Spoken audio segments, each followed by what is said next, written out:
Yeah, let's dance. Hey guys, welcome back to another channel.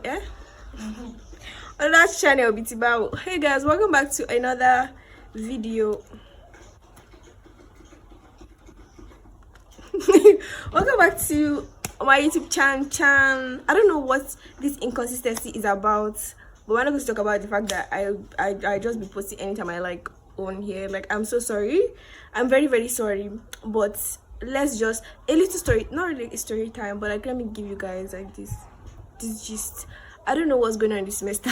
We're already in 6th week, and I can promise you that I have never been so disoriented in my life. Like, I don't know what's going on. Everybody's just doing what they want to do. I don't even know. I think that people are having tests next week, upper week. I don't know. So I really want to like get myself back on track. I've not been reading as well I want to. I've not been like catching up with classes as I'm supposed to, and I don't know why. But that brings us to today's video. Today's video is going to be like me sharing my like study tips that I used to use when I first entered school. Don't talk about my dressing. Like, I'm preparing for class and I decided to squeeze this video inside because I don't have time. So yeah. Ladies and gentlemen. I like it. It's cute. Anyways, so I decided to squeeze this video in here, and this video is going to be 10 tips of 10 study tips from a 4-point student. First of all, that title is not to brag or anything. I literally wrote these tips when I first entered school. I had not even like seen my grades or anything, so I was more of manifesting, if you get what I mean. Like, I literally wrote it in my book like as like a manifesting statement, and I literally followed everything, and that is what I want to like get back on, because all these things like really helped, and I have so many of them. Maybe I'll do like a study series on my channel, because I'm literally in school. I don't know what else. Like, I'm a study girly. So the first tip, I'm literally rushing because I have class, so yeah. The first tip is have a designated study space where you can avoid distractions. So basically, if you guys do not already know, obviously I have 3 other roommates because I stay in a room of 4. So reading in the room is not always kind of like that convenient. Even though I do read in my room because it's comfortable, I have like a bed table to like read in my room. But my hostel has a library, which is very, very convenient for me. I literally have a space in the library. It's not my space, but that is my favorite spot in the library to just go. And that was where I think I spent like 70% of my nights in that space last semester, because when you have like a particular space, when you just sit down there or when you go to that place, your body already knows that, oh, it's time to read, it's time to study, and you just like put out everything because you know you're going to read. It's like when you climb your bed, you know, oh, your body's like, oh, it's time to sleep, that kind of vibe. So when you have like a particular space where you actually go to study, like it just becomes like a habit. The second one is only keep the essentials on your desk while working. I've done like a couple of YouTube videos and TikToks. If you don't follow me on TikTok, I'll leave my name on the screen. I also do like study vlogs there and like just vlogs if you're interested in that, so go and follow that community as well. So in those type of videos, and I show my desk, I only keep things that I use: my highlighters, pens, books, jotters, and like my phone. And I use this app on my phone called Focus. So when you put the app on, you cannot press your phone, it will just be on that app. And if you leave the app, like, you have to, it's a long process, but yeah, so that helps me study. So only keep the things that you actually need to study on your desk, because then you catch yourself getting up to get 1 or 2 things, you just get distracted and unmotivated, and you end up not even reading. Number 3, write down your goals and tasks for each study session. I always do this. I always do this, because I feel like if I just pick up a subject and be like, oh, I want to read this subject, I will just read 1 or 2 pages, and I'll feel like, oh, I've accomplished a lot, but in reality I've not really accomplished that much. So before you start reading, or before you have like a study session, always write down what you actually want to accomplish. Maybe I want to finish module 1, 2, 3. I want to do practice questions. I want to try out I want to go through pages 1 to 10 of a PDF.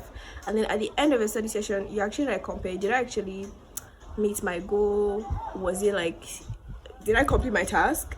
And you can just compare how fast and how long it takes you to complete a certain study sessions. For me, I don't really have like a specific time. I just, when I want to read or when I have time to read, I do that.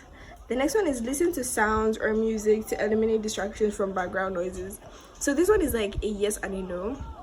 My 100 level first semester, I did this and it was not really like my thing. I don't know, like I only like listen to sounds or just like frequency sounds when I'm in like a room full of people and I want to just wear my headset and I want to cancel the noise.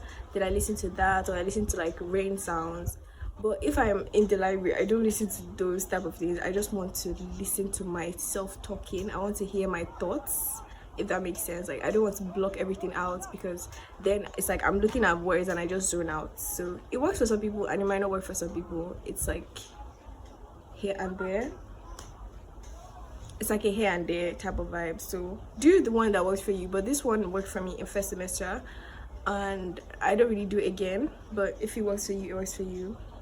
Number 5 is find aesthetic places to go and study. This is my favorite thing. I actually even want to start a series on my TikTok. Again, go and follow us there. I want to start a series on my TikTok and it's going to be like finding aesthetic places on campus to study. I love the idea of this, because one thing about me is I change up my study environments, my study spaces where I read every single time, and I think that's even like a point here. But when you find different aesthetic places to read, I don't know if you know this about me, you should know already, is that I'm like an aesthetic girly. If it's not aesthetic, I will not do it. If it's not aesthetic, it's not pleasing to me. And when something is aesthetic, it's just the mindset behind it. If something is aesthetically pleasing, you are going to be drawn to do it. It's just the law of attraction, basically. If it's not aesthetic, you will not want to do it. So when I say find aesthetic places on your campus or to study, is go to cafes, go to little shops that like you can sit down with your laptop or your book, that is not lousy, it's not distractive. I will do a series and y'all better go watch it, because I want to really try out to sit down different places on campus and see my favorite spots and everything. So you should do that too, okay? When you change up your study environments, I promise you so much. This helped me so much last time. But if you change up your study environment, you just want to read more, like because you're in a new area, you're in a new environment, you just tend to actually do more. But if you're in the same place every single day, you get bored, you get tired, you get unmotivated, you don't even want to do it. The 6th one is work for short intervals and take breaks from your desk. So on my phone, I have my notes app, I have 3 study techniques that I've been using and work for me. The first one, which relates to this one, is called the Pomodoro effect. Now the Pomodoro the Pomodoro effect does not work for anybody, but this is the idea. The idea is set a timer on your phone for 25 minutes and then a 5-minute break. You can also use the Focus app, which I said earlier. I use that app. It's very helpful if you're a student or whatever. Download the app. It will help you a ton, and it will just make you accountable for how much you actually read in a week, in a day, in a month, and all that kind of stuff. So the Pomodoro effect is you're going to read for 25 minutes and you're going to take a 5-minute break. So what I do is, if I read for that 25 minutes, my 5-minute break is basically me going over what I read in that 25 minutes. Because I promise you, if you say, oh, 5 minutes break, let me quickly go on my phone, your 5 minutes will turn to 10 minutes. You see something on WhatsApp, you see something on Instagram, and your 5 minutes turns to a whole hour. So instead of that, I usually use my break to actually go over what I was reading, so it doesn't look like, oh, I was just cramming. No, I will actually go through it, breeze through it, and then the next 25 minutes I go into another module. That way you're covering a lot of things, but you're also retaining your information, if that makes sense. Number 7, use a break to get some fresh air, to clear up your mind. So you can also people that read for like 5 hours, 8 hours, 6 hours, 7 hours, they tend to retain their knowledge, they tend to retain information, but at the same time it's not really good in the long run. Because for me, if I read that kind of stretch, I have done it before, I've done it a lot of times, but you tend to be what's the word, I've forgotten the word, but I don't know, your brain just hurts. I woke up with a crazy migraine the next day, even though I still did it again because I had exams back to back. But try to clear up your head, get fresh air. That's why I'm saying go and try out new places to read. If you read outdoors, you are literally getting fresh air. I don't know about you guys, but I love the outdoors, but then I love staying inside. It's a conflict. So number 8, practice mindfulness to cope with unwanted thoughts. So it's like when people be like, oh, when you're reading, don't get distracted, da da da. But my own tip to you is get distracted, because if you get distracted, you find out that you're not blocking those thoughts, but you're being mindful that, oh, I do not want to be thinking about this right now, I want to read. Because if you keep pushing out those thoughts, they will always keep coming back. But if you're conscious that, oh, I want to read now, I don't want to be thinking about what I got in a grade or what I'm going to eat the next 5 minutes or what I just did or what I just said to somebody. If you're conscious of what you're thinking, it's like makes it easier to cancel it. I don't know if that makes sense, but it always makes sense to me. Like when I'm reading and like things start entering my mind, I don't push them out, I accept them. I'll be like, okay, why is this in my head now, and why can't I take it out of my head? I'm trying to read. Do you guys get what I mean? I hope that tip is like very clear. Then number 9 is write down distracting thoughts to deal with them later. This is going with number 8. If you feel like what is coming to your head is some things that you want to remember, maybe you have assignments to submit, you have deadlines, and they're all coming to your mind, get a piece of paper. I always have like my sticky notes on my table, and I write down like thoughts, not really thoughts, but like reminders in my head, and so that when I finish reading, because I promise you, the day I forgot to write all these things down that were in my head, when I finished reading, not even one was in my head, and I missed an assignment deadline. I was still able to submit it later after begging. But try to write down distractions, because sometimes they're not really distractions, they're just things that you need to remember. And because your brain is so focused in reading, the things that are important actually enter your head at that moment. I'm not a science student, but that is the best way I can explain it. When your brain is focused on a particular task, more important particular tasks start entering your mind. So if you don't write them down, you tend to forget them very, very quickly, the way you remember them. And number 10, the last and foremost one, change your game plan for every class.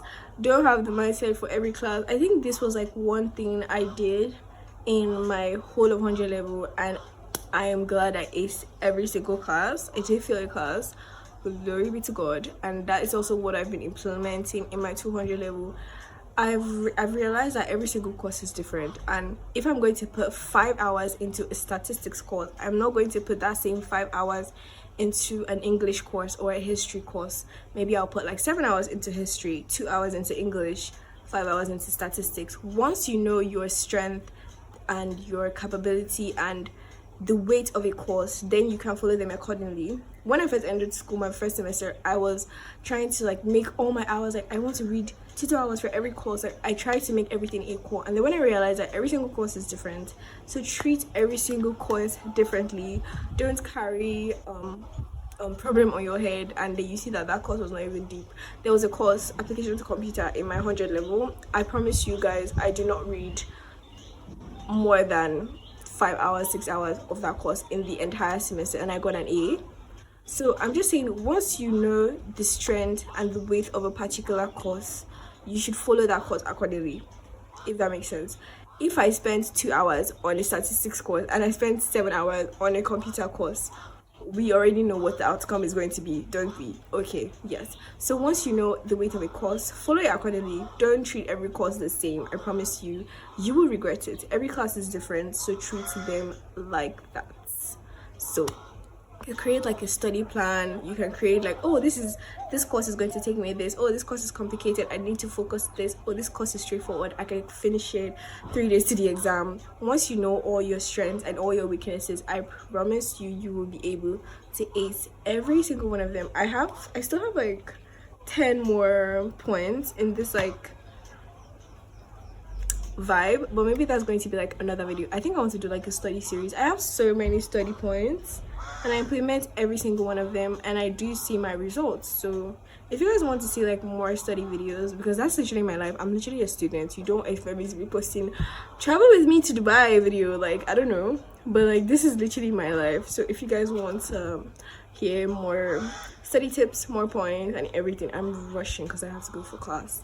But yeah, I hope you guys enjoyed this video. I hope you implement at least one of this, and tell me what is your own study tips, what helped you to ace your grades, and what is helping you to ace your grades. And I would really love to know, because I also want to add some things to my own like routine and my own genre, and I really want to get back on my on track. I was slacking, and that is not good. We have to bring back vlogs and study vlogs and everything. I know you guys really love these videos, so yeah, I love making them too. Why are you shouting in the afternoon?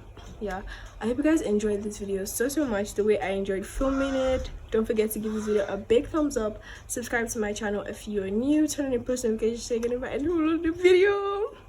And with that being said, I love you guys, and bye.